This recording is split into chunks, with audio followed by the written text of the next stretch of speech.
Good afternoon, good evening guys. Warm welcome back to my channel. And I'm Aaron, and you're in Aaron DLT Info. All the things that you need are in here. Maybe you're wondering why you're here today. You were here today to refresh some knowledge that was tackled long time ago that can help you with your present work. Before at hand, I will be having some pre-test questionnaires to check the extent of your knowledge in your background of this lesson today. I will give 10 questions and each question has multiple choice option. Each question has 45 seconds to answer. So read carefully the question and answer it by shading the letter of your chosen answer. You can use black or blue ball pen to shade the letters of your answer. So read it carefully. Please pause this video to wait for others. Okay, it seems all are ready. Let's proceed with the exam.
the others to finish the exam.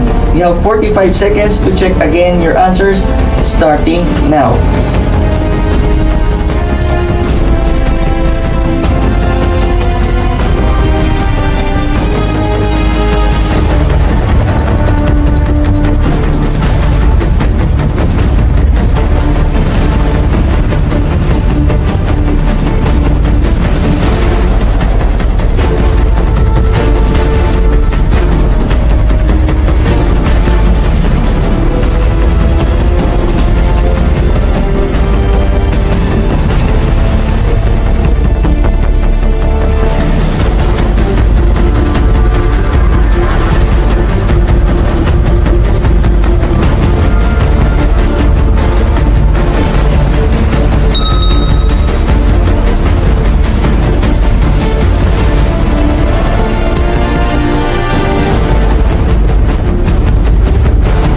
Okay, let's check the answers to your question.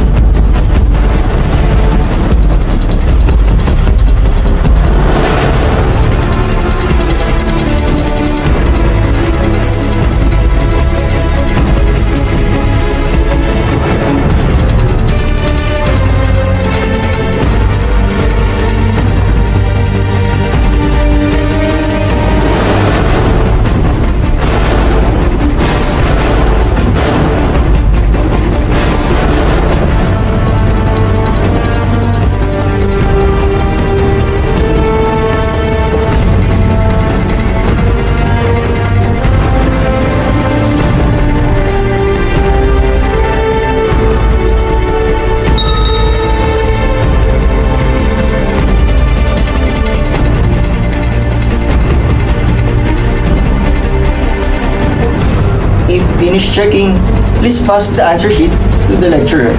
Then we will proceed with the discussion. So, let us proceed with the topic.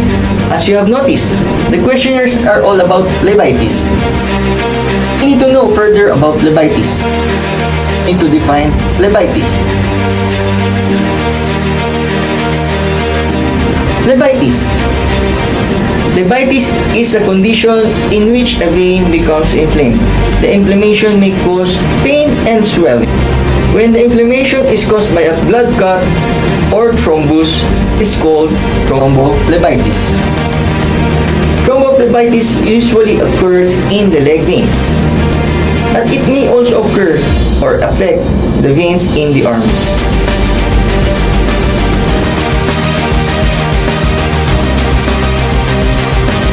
Some people with phlebitis have no symptoms, but others may experience signs like pain, tenderness, redness, and a bulging vein. Phlebitis can be caused by many things. For example, sitting too long on long drives, train or plane rides, varicose veins, some cancer, and after surgery, an IV cannulation and phlebotomy procedure. Let's pause the video to recap the topic. Please feel free to ask question to the lecturer or else I will ask some questions.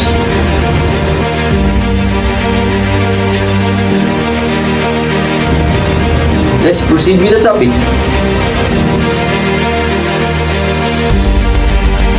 Number 1, the superficial veins that run just under the skin. And number 2, the deep veins. So if you have two sets of veins in the legs and the arms, there are also two sets of phlebitis. Number 1 is the superficial phlebitis, in which affects on the veins on the skin surface. The condition is rarely serious and usually resolves with local treatment of inflammation, warm compress, and anti-inflammatory medications. Sometimes superficial phlebitis can be associated with deep vein thrombophlebitis, and medical evaluation may be needed. Number 2, phlebitis in deep veins is referred to as deep vein thrombophlebitis or DVT, or called deep vein thrombosis. Affects the veins located deeper in the arms and legs. blood clots, thrombi, that form may embolize or break off and travel to the lungs. This is a potential life-threatening condition called pulmonary embolism.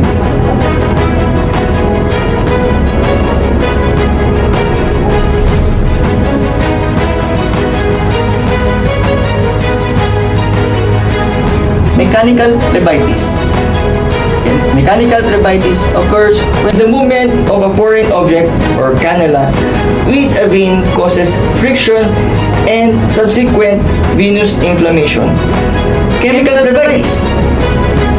Chemical phlebitis is associated with the response of the vein intima to a certain chemicals infused into or placed with the vascular system.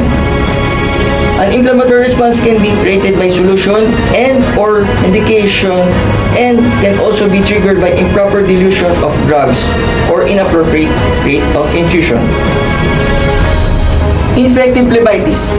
Infective phlebitis is caused by introduction of bacteria into the vein.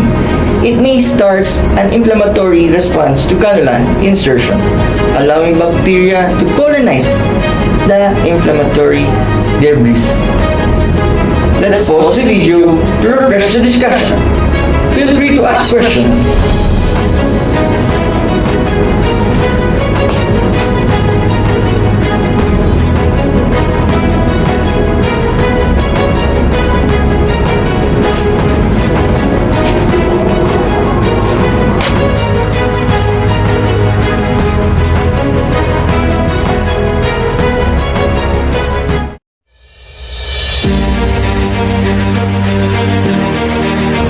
Superficial phlebitis.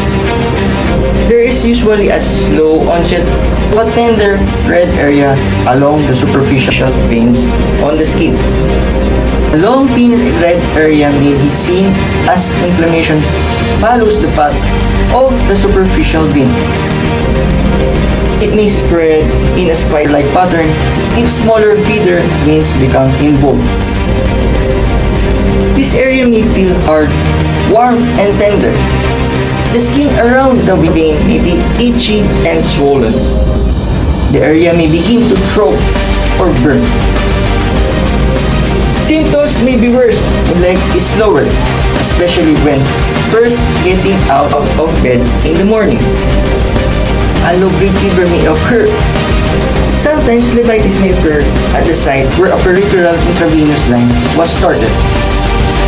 The surrounding area may be sore and tender along the vein. If an infection is present, symptoms may include redness, fever, pain, swelling, or breakdown of the skin. So in deep vein thrombophlebitis, the classic signs and symptoms include redness, warmth, swelling, and pain in the affected extremity. Often, one extremity is more swollen than the other. Occasionally, this discoloration may be more bluish than red.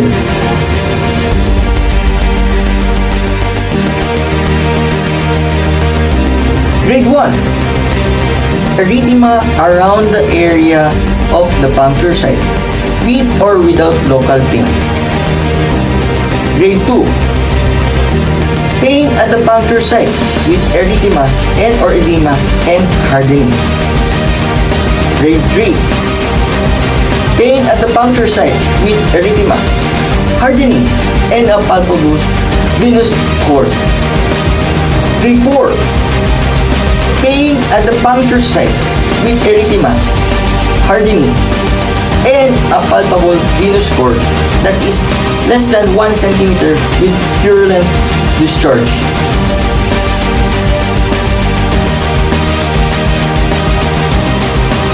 Complication of phlebitis may include local infection and abscess formation, clot formation, and progression to a deep venous thrombosis and pulmonary embolism. When pronounced deep venous thrombophlebitis has severely damaged the leg veins, this can lead to post-phlebitic syndrome.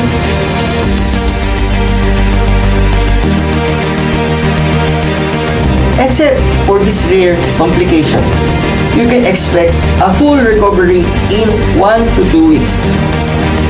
Hardening of the vein may take a little longer to heal. Recovery may also take longer if an infection is involved, or if you also have deep vein thrombosis. Superficial thrombophlebitis may recur if you have serious varicose vein.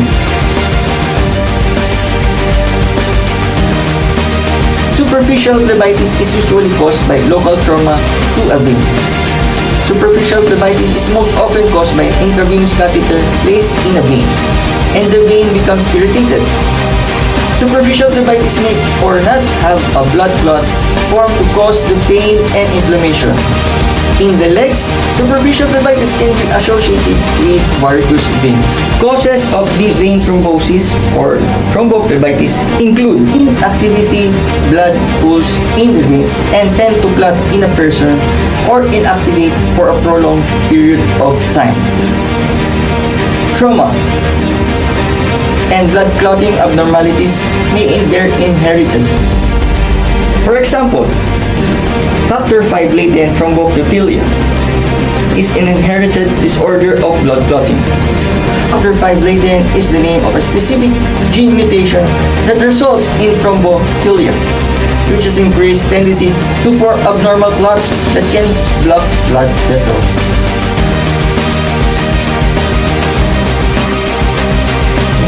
Prolonged inactivity, for example, a long airplane or car ride. An extremity immobilized in a cast or sling. Being bedridden for illness or after surgery. A sedentary lifestyle. Inactivity with little or no exercise. Obesity. Smoking cigarettes, especially when combined with hormone replacement therapy or birth control pills. During pregnancy, the enlarged uterus can also compress the large vein in the pelvis, increasing the risk of blood clotting. Certain medical conditions such as cancer or blood disorder that increase the potential of blood clotting. Injury to the arms or legs. Follow this video for a recap. Please feel free to ask questions to the lecturer.